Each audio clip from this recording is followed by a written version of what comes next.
C'est face à la perte de nos langues au profit de la mondialisation que la coalition des églises autour du projet de littératie évangéliste internationale a été invitée dans l'église évangélique du Gros-Bouquet le 15 février 2024 en présence des chrétiens venus du plan Libreville pour la présentation du projet. Cette responsabilité vient de notre expression missionnaire, expérience missionnaire aussi. Vous savez que les premiers à être au Gabon, c'était les Américains. Ils ont fait un travail, les tout premiers syllabaires, les tout premiers dictionnaires, les toutes premières traductions en langue vernaculaire, c'était ces Américains-là. Ils ont créé des écoles, et la plupart des écoles, qu'elles soient protestantes ou catholiques, ces écoles-là étaient pour apprendre à lire et à écrire, pour comprendre la Bible. Vous vous souvenez du tout premier dictionnaire femme français et français femme, qui a été traduit par Samuel Gallet à Auvent. Aujourd'hui, il y a un relâchement, il faut vraiment qu'on vous le dise, un relâchement par rapport à la culture et à la langue maternelle, et qui est d'ailleurs le premier vecteur, le premier rempart de la culture. Relâchement, on peut vous dire, avec une étude qui a été faite pour ceux qui étaient là avec Cyril Wycliffe. Nous avions organisé un séminaire au niveau de l'ENS où nous avions invité Franck Idiata et qui nous a fait comprendre que d'ici 100 ans, certaines langues au Gabon vont disparaître. Et lorsqu'on est aliéné, c'est que nous devenons étrangers de nous-mêmes. Et notre univers vital, c'est-à-dire nous ne nous retrouvons pas, nous ne nous reconnaissons pas, nous ne représentons rien. Et quand je parle d'aliénation, ça veut dire que quelque part, il y a quelque chose qui nous manque.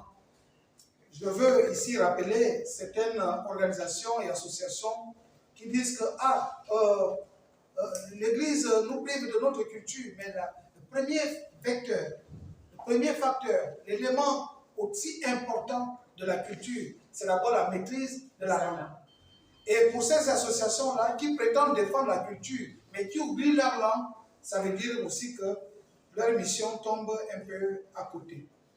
Ensuite, je veux souligner ici l'intérêt des missions des Nations Unies, la plupart des agences, que ce soit l'UNESCO, que ce soit l'UNFPA, que ce soit le PNUD, que ce soit la plupart des agences, même l'UNICEF, c'est d'établir le lien entre la citoyenneté et les langues maternelles à travers l'alphabétisation. Il y a l'ODD 1, et puis le transfert des connaissances par la production, pour la production agricole, pour nourrir la population, ODD 2. Parce que la transmission des connaissances, ça passe nécessairement par la langue maternelle.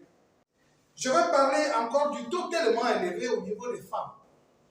Et vous allez vous retrouver que la plupart des femmes qui sont en milieu urbain et même en milieu rural, ces femmes-là ne savent ni lire ni écrire. Donc la langue est d'abord ce premier facteur, ce premier vecteur par rapport à la paix. C'est pourquoi je salue ici la présence des groupes de jeunes, du mouvement de jeunes, la présence de l'Union chrétienne des femmes. Je salue la présence des ambassadeurs de la paix. Après la prière et louange, suivie de la présentation du bien fondé de la rencontre par le révérend pasteur Rostan Isono Ela, leader d'opinion et gardien de l'africanité, le modérateur principal David Nabine a fait l'historique en mettant en exergue l'objectif de l'EI sur les syllabaires et le but de sa présence au Gabon. Vous le savez bien, un écrivain écrit pour des gens, pour des lecteurs. Le traducteur traduit la Bible pour que les gens puissent lire. Alors la Bible ne peut pas être traduite quand il n'y a pas de locuteurs, il n'y a pas de gens pour des lecteurs plutôt, il n'y a pas de lecteurs pour lire.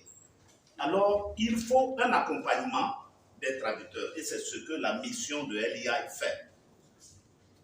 LEI, si je vais vous le définir, il n'y a pas de chose, mais simplement c'est Literacy and Evangelism International. Ça, c'est un organisme qui est basé aux États-Unis. Tout est en anglais. Alors, voilà pourquoi le nom porte LEI qui veut dire literacy en anglais, qui veut dire alphabétisation, Évangélisme, qui veut dire évangélisation et international, tout le monde connaît. Voilà.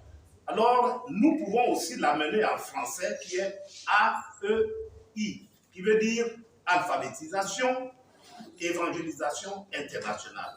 Pourquoi alphabétisation et en même temps évangélisation? Puisque c'est un organisme chrétien, nous on a besoin de travailler dans le sens de faire agrandir les églises. Voilà pourquoi LIA a pour le premier partenaire les églises, les fidèles, les chrétiens. Ma présence ici a pour deux objectifs. Premièrement, vous parlez de l'histoire, l'historique de LIA et ses objectifs. Et ensuite, nous allons parler de vous qui êtes les citoyens du Gabon et qui s'intéressent à LIA.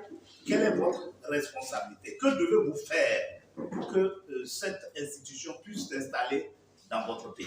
Voilà, c'est les deux points sur lesquels nous allons partager ce soir. Nous notons que depuis 1967, le Literacy Evangelist International a un bilan positif avec 230 langues et dialectes mis à jour et compte mettre une cellule au Gabon afin de promouvoir les langues dans le milieu chrétien gabonais si les autorités chrétiennes accélèrent les choses pour la légalisation de la cellule du Gabon. Au finish, c'est dans une ambiance bon enfant, suivie des questions-réponses, que cette rencontre a fait tomber son rideau.